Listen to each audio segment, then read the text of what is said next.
Thank you, Mr. Chairman, and thank you for your testimony, Director Cordray. We appreciate it.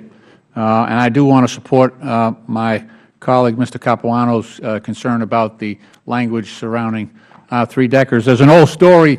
I've known Mr. Capuano for many years, and there's an old story about his dad and his three-decker. At one point, when Mike was a young boy, the election commissioner got a report that there were over 100 registered voters residing at Mr. Capuano's three-decker, and so they went out to Mr. Capuano's house, and the election commissioner said, "How can you explain that there's 100 registered voters living at this three-decker?" And Mr. Capuano said, "Easy, the top floor is empty." Anyway, I do want to talk to you about reverse mortgages. For the record, he's not here to defend himself at the moment. All true, I'm sure. The CFPB just completed a report on reverse mortgages, and this issue is percolating in my district. It seems we're having more and more concerns among seniors about consumer risks associated with reverse mortgages.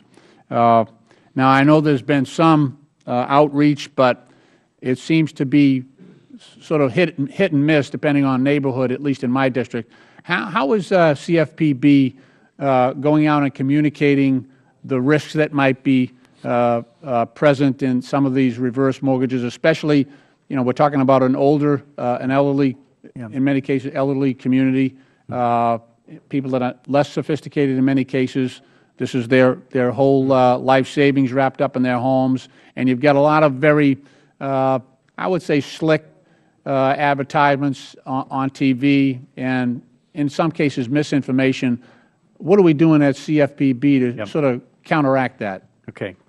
So first of all, Congress required us to do research and a report on reverse mortgages as an early part of our work that we did very carefully and very thoroughly, and it highlighted a number of concerns about the reverse mortgage product. The reverse mortgage product can work well for some people if it's appropriately customized to their situation.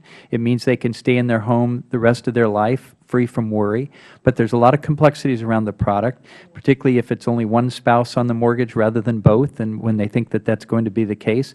There's a lot of uncertainty about what about the taxes and insurance, which are typically not covered by the mortgage, and that may not be appropriately marketed to people.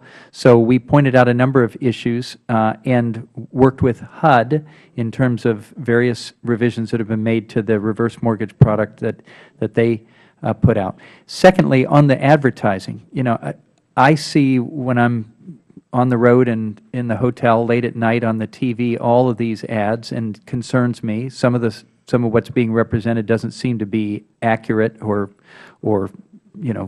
it's misleading at best. We took our first enforcement action against reverse mortgage advertising recently.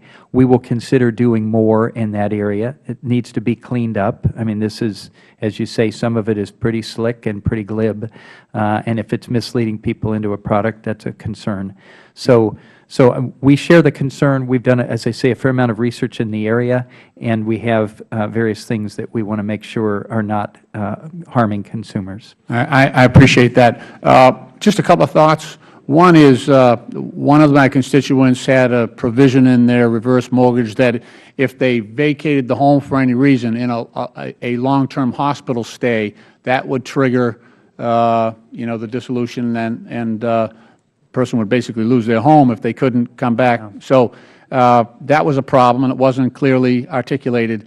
I do want to say that in connection with the Affordable Care Act, they did do a pretty good job with advocacy and outreach. There's a group that's a very complex bill as well. There's a group called SHINE. It's called the Servicing the Health Insurance Needs of Elders, and they just go out en masse, and they go to these senior, in our neighborhoods. It's oftentimes it's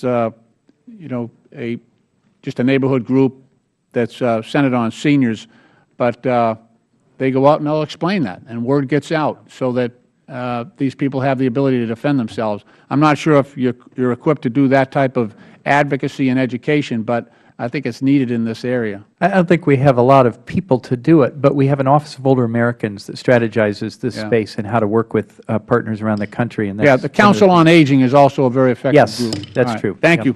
Time of the gentleman has expired. The Chair now recognizes